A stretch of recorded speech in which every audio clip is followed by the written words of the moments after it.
If you're a parent, you know the battle over screen time all too well, right? It's a daily struggle. But what if I told you that the game your kid just will not turn off is quietly telling you exactly what they're naturally good at? Welcome to today's Explainer, where we are going to be decoding your child's play.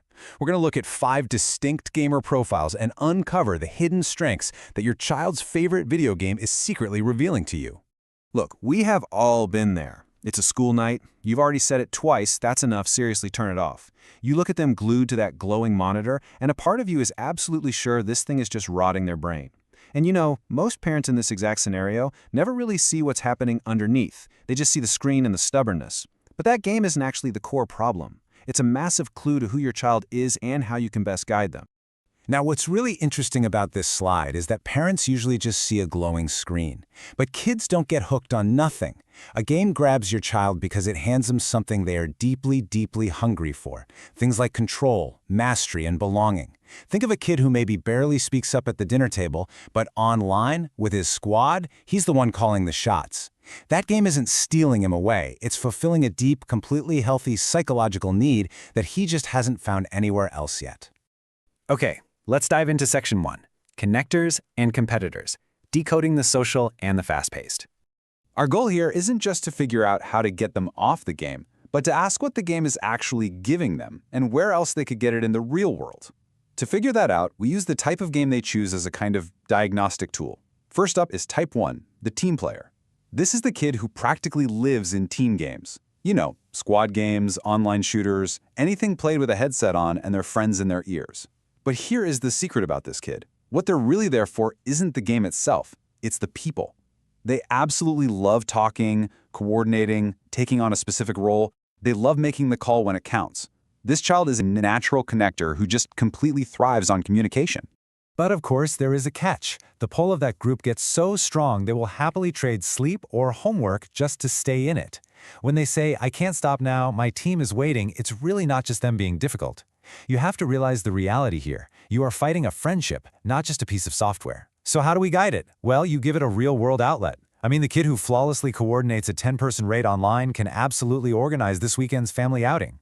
Then you set the boundary kindly but firmly. They can play with friends, for sure, just not at the cost of sleep or schoolwork.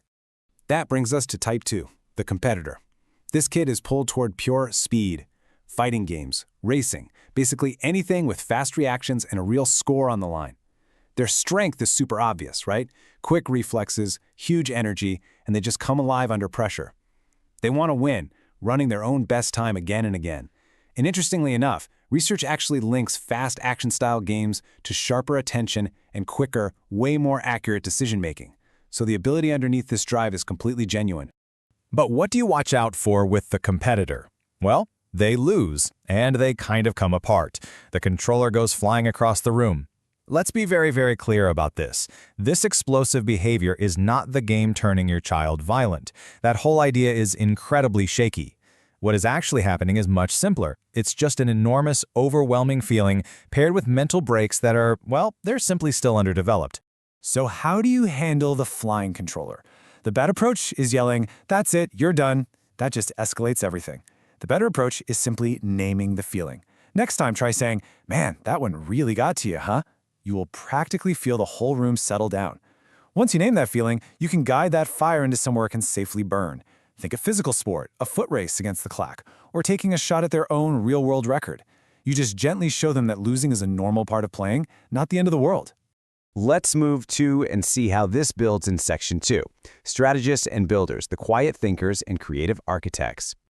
Let's transition away from those fast-paced players and introduce our next profile. Type 3 is the Strategist. This is the kid who loves the games where you actually have to stop and think. Strategy games where you scout the map, read your opponent, and plan 3 moves ahead. Their strength is quiet. They are highly observant. They notice what everyone else walks straight past. They love patterns and logic. But here is the warning label for this group. These kids are often incredibly sensitive. When you judge them purely by a number, like a grade or a ranking, it cuts deep, and they will carry it with them. So how do you guide a brilliant mind like this? Well, you put the scoreboard away. When they come home with a bad grade, the traditional reaction is, "Why is this a C?" But the strategic guidance approach is sitting down next to them and saying, "Walk me through what happened." You trace their logic, almost like navigating a giant puzzle or a maze.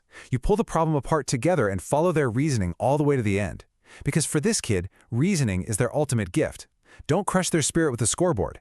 Train their logic by sitting right beside them. Next up is Type 4, the builder. This kid builds whole worlds. They absolutely love sandbox games, where they can lay down castles, houses, and entire cities block by block. Their strengths are incredible. We're talking spatial awareness, immense creativity, and a level of patience that, let's be honest, most adults don't even possess. They will spend 6 hours placing virtual bricks, even if they won't spend 5 minutes picking up their real bedroom.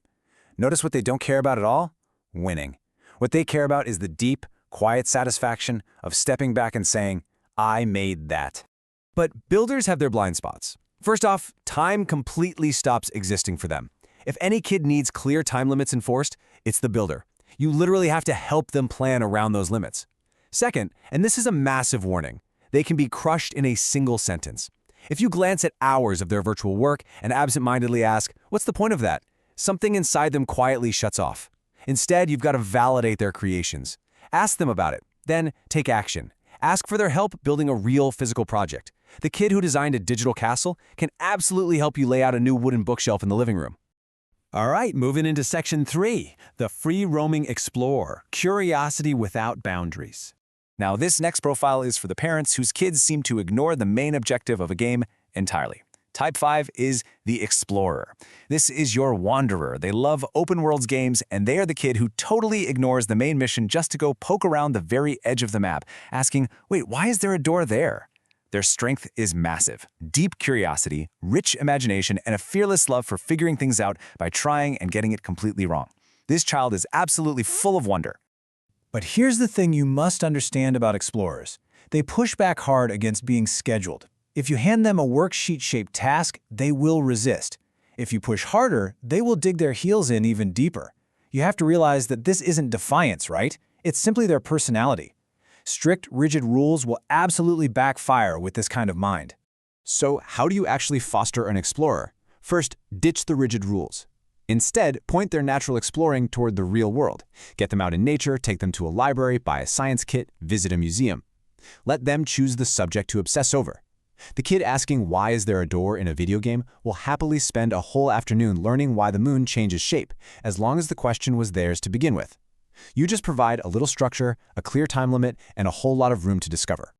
Finally, Section 4, what to do tonight, turning insight into action. Now that we've decoded these 5 amazing gamer profiles, let's pull all this together. How do we turn these incredible insights into action? Let's go back to that frustrating school night scenario we talked about right at the beginning. First things first, screen limits still matter. You are still going to say turn it off. That part of parenting does not change at all. But what has changed is your perspective. You aren't just blindly fighting a screen anymore. You're watching what your kid reaches for, and you are reading their psychological needs. You are seeing whether they are a team player, a competitor, a strategist, a builder, or an explorer. Or, hey, maybe even a mix of them on different days. You aren't putting them in a box. You're just learning to read the clues. So, the crucial point is this universal 3-step rule that sits right under all 5 profiles. First, you still manage the time and hold the limit. Second, you guide the underlying talent using what the game just showed you to bring their leadership, their logic, or their creativity out into the real physical world. And finally, the third and most important step, you ask them why. Which brings me to the exact script I want you to try tonight. Before you enforce that screen limit and say turn it off, I want you to sit down next to them, look at the screen, and ask this exact question. What do you love about this one? And then, just listen. What they tell you next is the ultimate clue to who they are.